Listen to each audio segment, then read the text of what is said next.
கனகன் திரள்கின்ற பெருங்கிரி தனில் வந்து தகன் தகன் என்றிட கதிரிஞ்சிய செண்டு எரிந்திடு கதியோனே.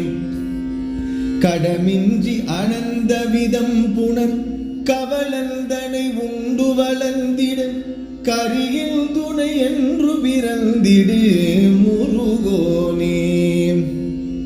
பனகன் துயில்கின்ற திறம்புனை கடல் முன்பு கடைந்த பரம்பரர் படரும் புயல் என்றவர் அன்புக்குள் மருகோனே. பல துன்பமுழன்று கலங்கியம் சிறியன் புலையன் கொலையன் புரி பவமின்று கடிந்திட வந்தருள் புரிவாயே. அனகன்